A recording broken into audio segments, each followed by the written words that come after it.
Class 10 তোমাদের যে rapid বইটি রয়েছে কোনি উপন্যাসটি, সেটি মতি নন্দী লিখেছেন। মতি নন্দী মূলত ক্রীড়া সাংবাদিক হিসেবেই পরিচিত, কিন্তু ক্রীড়াও যে সাহিত্যের বিষয় হতে পারে, অর্থাৎ ক্রীড়া সাহিত্য, তার প্রথম পথপ্রদর্শক কিন্তু মতি নন্দী। দীর্ঘ আশৈশব তিনি ক্রীড়া অর্থাৎ খেলাধুলোর সঙ্গে যুক্ত ছিলেন, তাই তার লেখনী থেকে ঝরে পড়েছে এই ক্রীড়া দুনিয়ার বিভিন্ন কথা। একজন লেখক যিনি নির্মোহ দৃষ্টিতে এই ক্রীড়া জগৎকে দেখেছিলেন এবং ক্রীড়া জগতের সঙ্গে যে রাজনীতি এবং সামাজিক যে প্রতিবন্ধকতা, দারিদ্র্য কিভাবে যুক্ত থাকে, তার বাস্তব অভিজ্ঞতার ফসল তিনি তুলে ধরেছেন তার বিভিন্ন রচনায়। কোনি উপন্যাস ছাড়াও তার বিখ্যাত রচনাগুলো হচ্ছে স্ট্রাইকার, স্টপার এবং ননি দ্য নট আউট এর মতো গল্প। তো এই কোনি উপন্যাসটি প্রথম থেকে যদি আমরা অনুসরণ করি, তাহলে এই 14 অধ্যায় সম্বলিত উপন্যাসে আমরা দেখতে পাব যে ক্রীড়া জগতে প্রতিভার যে স্ফুরণ, সেটা কিভাবে তার প্রকাশে বাধা পায়। এই এই জগতে এই জগতের মধ্যেও যে একটা রাজনৈতিক দলাদলি কিংবা স্বজন পোষণ কিভাবে এই জগতের পূর্ণ বিকাশের ক্ষেত্রে প্রতিবন্ধকতা সৃষ্টি করে, সেইটাই এই উপন্যাসের মূল উপজীব্য ঘটনা। এছাড়াও তিনি যেটা মূলত দেখাতে চেয়েছেন, যে প্রতিভার স্ফুরণ ঘটার ক্ষেত্রে প্রতিবন্ধকতা থাকতে পারে, কিন্তু সেই প্রতিবন্ধকতাকে অনায়াসে দূর করা যায় যদি মানুষের ইচ্ছা শক্তি থাকে। ভয়ঙ্কর তীব্র ইচ্ছা শক্তির কাছে পৃথিবীর সমস্ত প্রতিবন্ধকতা যে পরাভূত হয় বা পরাস্ত হয়, সে কথাও তিনি তুলে ধরেছেন। কোনি উপন্যাসের যে মূল চরিত্র একজন কিশোরী, প্রতিভাময়ী কিশোরী, যে সাঁতারের যার একটা নিজস্ব প্রতিভা ছিল, এবং আরেকজন মুখ্য চরিত্র ক্ষিতীশ সিংহ, যাকে বলা যায় যে জহুরি, যিনি কোনি নামক জহরটিকে চিনতে পেরেছিলেন এবং সেই জহরকে উজ্জ্বল থেকে উজ্জ্বলতর করে তুলতে তার যে প্রয়াস, এবং এই জহরটির সঙ্গে পৃথিবীকে পরিচয় করিয়ে দেওয়ার যে একটা চেষ্টা, তার যে নিরলস চেষ্টা, সেই নিরলস চেষ্টার কাছে কিন্তু সমস্ত প্রতিবন্ধকতা পরাস্ত হয়েছিল। কাজেই উপন্যাসের সূচনায় যে কথা আমরা এই মুখ্য চরিত্রটির মুখে পাই, যে মন হুকুম করতে জানলে সবই হয়, অর্থাৎ ইচ্ছা শক্তি বড় শক্তি, মানে এই কথাগুলো কিন্তু আমরা উপন্যাসের সূচনা অংশেই পাই। সেই কথাটাই একদম শেষে গিয়েও তিনি উচ্চারণ করছেন, যে মানুষ শেষে কেন, উপন্যাসের মধ্যবর্তী পর্যায়েও আমরা বারে বারে এই একই উচ্চারণ আমরা তার কণ্ঠে শুনি, যে মানুষ চাইলে সব পারে, সব পারে। এই যে মানুষ চাইলে সব পারে, এই যে ইচ্ছা শক্তির জয় হবেই। যে একটা কথা আছে যে যদি কেউ নিজে চেষ্টা করে, তাহলে ঈশ্বরও তাকে সাহায্য করে। হ্যাঁ, তো ইংরাজিতেও একটা প্রবাদ আছে যে god helps those who help themselves. তাই তো, মানুষের ইচ্ছা শক্তি যদি থাকে, মানুষ সমস্ত কিছুই জয় করতে পারে। এটা বাস্তব সত্য। আজকের এই উন্নতি, যে বিজ্ঞানের যে উন্নতির জগতে আমরা অবস্থান করছি, সেটাও কিন্তু মানুষের ইচ্ছা শক্তির বলে বলীয়ান হয়েই এই উন্নততর জীবন যাপনে আমরা অভ্যস্ত হয়ে উঠেছি। মানুষের যদি সেই ইচ্ছে না থাকতো, তাহলে কিন্তু কোনোদিনই উদ্ভাবন সম্ভব হয় না। তাহলে সমস্ত কিছুই নির্ভর করে মানুষের ইচ্ছা শক্তির ওপরে। তো কোনি উপন্যাসটি আমরা প্রথম পর্ব থেকে আবার একটু পড়তে শুরু করব। তোমরা একটু বইটা দেখো।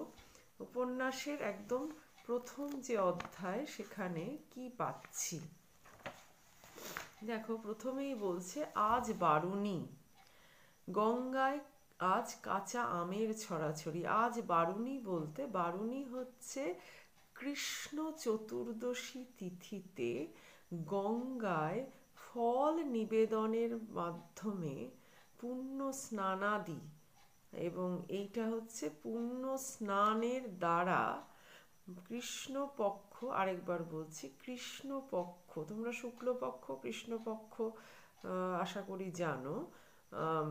কৃষ্ণপক্ষে তিথি থাকে, চতুর্দশী তিথি। এই তিথিটা তোমরা দুর্গাপুজোর সময় বেশি বুঝতে পারো, যে শুরু হয়ে যায় সেই মহালয়া থেকে, মানে প্রথমা দ্বিতীয়া তৃতীয়া করে চতুর্থী পঞ্চমী ষষ্ঠী সপ্তমী অষ্টমী নবমী দশমী একাদশী দ্বাদশী ত্রয়োদশী চতুর্দশী। এই তিথিটাও কিন্তু যে গণনা করা হয় ওই পক্ষের মাধ্যমে, মানে 15 দিন পর পর এই পক্ষ কিন্তু পরিবর্তন হয়, অর্থাৎ শুক্লপক্ষ থেকে কৃষ্ণপক্ষ, কৃষ্ণপক্ষ থেকে শুক্লপক্ষ। তোমরা ইংলিশে পড়েছো, ইংরাজি মাধ্যমে পড়েছো যে ফুল মুন অর্থাৎ পূর্ণিমা, তারপর থেকে কিন্তু এটা চন্দ্রের কলা হ্রাস পায়। এই হ্রাস পাওয়া, এই যে পূর্ণচন্দ্র থেকে যে হ্রাস পেতে পেতে যে একটা একদম অন্ধকারময় অবস্থায় পৌঁছয়, সেটা কিন্তু অমাবস্যা। এবং অমাবস্যা থেকেই কিন্তু আবার সেই একইভাবে সেই আস্তে আস্তে সেই চন্দ্রকলার প্রকাশ পেতে থাকে, এবং আবার পূর্ণিমাতে সেই ফুল মুন আমরা দেখি, অর্থাৎ পূর্ণচন্দ্রকে দেখি। তো এই যে এই যে এই যে কৃষ্ণপক্ষ হচ্ছে এই শুক্লপক্ষ, মানে পূর্ণিমা থেকে যে অমাবস্যায় যাত্রা করছে সেই পক্ষটা, মানে সেই অন্ধকারময় পক্ষ আস্তে আস্তে অন্ধকার ঘনিয়ে আসছে এবং পূর্ণ অন্ধকার হয়ে যাচ্ছে অমাবস্যায়, সেইটাই কিন্তু কৃষ্ণপক্ষ চলে। আবার যখন ওই অন্ধকার পুরো মানে কাটতে শুরু করে, আস্তে আস্তে আবার চাঁদ দেখা যায়, তখন সেটা শুক্লপক্ষ, এবং পূর্ণিমাতে গিয়ে সেটা পূর্ণচন্দ্র। তাহলে এই যে চতুর্দশ, এই চতুর্দশীর পর থেকেই কিন্তু আবার সেই প্রথম দ্বিতীয় তৃতীয় করে তিথিগুলো আসে। আশা করি বুঝতে পারছো কিভাবে তিথির রোটেশন হয়, ঠিক আছে। তো আজ বারুনি, এটাকে বারুনি উৎসব, অর্থাৎ কিনা কৃষ্ণপক্ষের চতুর্দশী তিথিতে মানুষের একটা বিশ্বাস যে গঙ্গায় ফল নিবেদন করে পুণ্য স্নানের দ্বারা এই উৎসব পালন করে মানুষ। এটা একটা উৎসব, বারুনি মূলত উৎসবটা কিভাবে পালন করা হয় না, এইভাবে। এবং ফল বিসর্জন বলতে আমরা উপন্যাসে দেখব ফলের মধ্যে কাঁচা আম, তার মানে আমের মুকুল হতে শুরু করে এই বসন্তের শেষে, এবং ঠিক গরম গরম যখন পড়ে, মানে পড়বে এরকম একটা গ্রীষ্মের সূচনায়, তখন কিন্তু এই কাঁচা আম দেখা যায়, এবং আমটা পেকে যায় প্রচণ্ড গরমের দাবদাহে। তোমরা জানো যে জ্যৈষ্ঠ মাস প্রচণ্ড গরম, বৈশাখ জ্যৈষ্ঠ গ্রীষ্মকাল, এই জ্যৈষ্ঠ মাস আমটা আর কি পেকে যায়, মানে বৈশাখের সূচনা থেকেই আমের যে অনেক আগে থেকেই আমের মুকুল আসতে শুরু করে। তারপরে গ্রিন ম্যাঙ্গো, কাঁচা আম, সেইটা বিসর্জন নয়, এটা বলা ভালো, শব্দটা নিবেদন। পুণ্যার্থী যারা এই পুণ্য স্নানাদির মানে সংকল্প নিয়ে এসেছে, তারাই হচ্ছে পুণ্যার্থী। পুণ্য করার যাদের বাসনা রয়েছে পুণ্যার্জনের, তাদেরকে দেখা যাচ্ছে গঙ্গার ঘাটে তারা এসেছে, এবং এই কাঁচা আম গঙ্গায় নিবেদনের মাধ্যমে তারা এবং নিবেদনটা কিভাবে করছে আমরা পাবো, ডুব দিয়ে উঠছে, কাঁচা আম মাথায় নিয়ে ডুব দিয়ে উঠছে, কেউ বা দূরে নিক্ষেপ করছে। তো ঠিক আছে, আমি এবার পড়ি, তোমরা বইটা দেখো। আজ বারুনি গঙ্গায় আজ কাঁচা আমের ছড়াছড়ি, প্রচুর কাঁচা আম, কেন বহু পুণ্যার্থী সমাবেশ ঘটেছে, কাজে বহু ফল নিবেদিত হয়েছে, তো বহু মানে কাঁচা আমের একেবারে ছড়াছড়ি। ঘাটে থই থই ভিড়, বয়স্কদের ভিড়টাই বেশি, সদ্য ওঠা কাঁচা আম মাথার ওপর ধরে ডুব দিয়ে উঠেই ফেলে দিচ্ছে। কিভাবে তারা স্নান মানে সেই পুণ্য স্নান সমাপন করছে। দেখো, ভেসে যাচ্ছে আম, এবং দৃশ্যটা কি, আম ভেসে যাচ্ছে, কেউ বা দূরে ছুঁড়ে ফেলছে, ঠিক আছে, দূরে ছুঁড়েও কেউ ফেলছে। এরপরে দেখো, ছোট ছোট দলে ছেলেরা জলে অপেক্ষা করে আছে আম সংগ্রহের জন্য। ছেলের দল, ছোট ছোট ছেলের দল আম সংগ্রহের জন্য অপেক্ষা করে আছে কেন, তার কারণটা আমরা একটু পরেই পাবো। এবং কিভাবে তারা আমটা সংগ্রহ করছে আগে দেখে নি। কেউ গলা জলে দাঁড়িয়ে, কেউ বা দূরে ভেসে রয়েছে। হ্যাঁ, আম দেখলেই হুড়োহুড়ি পড়ে যাচ্ছে, মানে ছেলেরই, ছোট ছেলেদের মধ্যে একটা প্রতিযোগিতা শুরু হয়ে যাচ্ছে। একসঙ্গে দু তিনজন চিৎকার করতে করতে জল তোলপাড় করে এগিয়ে যায়, যে পায় প্যান্টের পকেটে রেখে দেয়, পকেটটা আমে ভরে গিয়ে ফুলে উঠলে জল থেকে উঠে ঘাটের কোথাও রেখে আসে। মানে পর্যাপ্ত হয়ে গেলে তখন, যখন সেটা উপচে পড়ছে, তখন তো আর রাখতে পারছে না, তখন আবার ঘাটে এসে সমস্ত আম রেখে, মানে কিভাবে আম সংগ্রহের জন্য প্রতিযোগিতা, আমটা সংগ্রহ করে কোথায় রাখছে, এবং সেখানেও যখন সেটা পূর্ণ হয়ে যাচ্ছে তখন আবার কোথায় এনে রাখছে, এবং কারণটা কি, কারণটা এর পরের লাইনেই আমরা পাবো। যে সেই, এবং সেই আমে হাত দেওয়ার সাধ্য কারণ নেই। পরে আমগুলো ওরা বিক্রি করে পথের ধারে বসা বাজারে, পরে ওরা আমগুলো কোথায় বিক্রি করে না, পথের ধারে বাজার বসে যায় অনেক কম দামে। তাহলে কি আমগুলো তো তাদের কিনতে হচ্ছে না, সংগ্রহ করে নিয়ে বিক্রি করছে, তার মানে পুরোটাই লাভ। কাজেই আম সংগ্রহের জন্য একেবারে হুড়োহুড়ি পড়ে যাচ্ছে। তার মানে আমরা বুঝতে পারলাম যে এই ছেলের দল কেন এসেছে এই আম সংগ্রহ করতে, কারণ ওই আম বিক্রি করে তারা পয়সা উপার্জন করবে। তো একটা উৎসবকে কেন্দ্র করে এই ধরনের পয়সা উপার্জন করার এই কিন্তু দৃশ্য কিন্তু খুব বাস্তব। আমরা দেখি এক একটা উৎসব, আমাদের 12 মাসে 13 পার্বণ, এবং এই পালা পার্বণের দিনে আমরা দেখে যাই ক্ষণস্থায়ী মেলাও বসে যায়, ক্ষণস্থায়ী বাজারও বসে যায়, যে কিছুক্ষণ ওই পার্বণের পরেই সেটা আর থাকে না, ওটা ক্ষণস্থায়ী, মানে স্থায়ী নয়। কাজে এই সময় মানে বহু মানুষের বহু উপার্জন হয়ে যায়, হ্যাঁ, এই উৎসবকে কেন্দ্র করে। যে বাঙালির শ্রেষ্ঠ উৎসব দুর্গাপূজাকে কেন্দ্র করে কত মানুষ বলতো কত উপার্জন করে। তো এটা তো খুব স্বাভাবিক একটা দৃশ্য। কাজেই এরকম একটা দৃশ্য আমরা দেখতে পাচ্ছি। এরপরে কি হচ্ছে দেখো, এবার গঙ্গার ঘাটের একটা দৃশ্য আমরা, মানে এটা ঘাটের দৃশ্যের মধ্যেই কিন্তু পড়ছে, এবং আরও দৃশ্য আমরা দেখতে পাবো। দেখি কি দেখা যায়। আজ গঙ্গায় ভাটা, জোয়ার ভাটার ব্যাপারটা তোমরা জানো, যে দিনে 3বার করে জোয়ার এবং ভাটা হয়। তো ভাটা, জল অনেকটা সরে গেছে, সেই সময়টা ভাটা চলছে, জলটা সরে গেছে ঘাট থেকে, কাজে ভাটার সময় জল সরে যায়। সিঁড়ি এবং জোয়ারে জল উপচে চলে আসে, সেটা জানো। সিঁড়ি এবং তার দুধারে ইট বাঁধানো ঢালু পাড়, শেষ হয়ে কিছুটা পলিমাটি, তারপর জল। ভাটা যেহেতু, সেহেতু মাটি দেখা যাচ্ছে, তারপরে জল। আচ্ছা, স্নান করে কাদা মারিয়ে বিরক্ত মুখে উঠে আসতে হচ্ছে কাদের, পুণ্যার্থীদের, যারা স্নান করতে এসেছে। ভাটা হয়ে গেছে, তো কি করবে তারা, ওই কাদা পাড়িয়েই তাদের উঠে আসতে হচ্ছে অগত্যা। তারপর অনেকে যায় ঘাটের মাথায় ট্রেন লাইনের দিকে মুখ করে বসা বামুনদের কাছে। কেন যাচ্ছে তার কারণও আছে।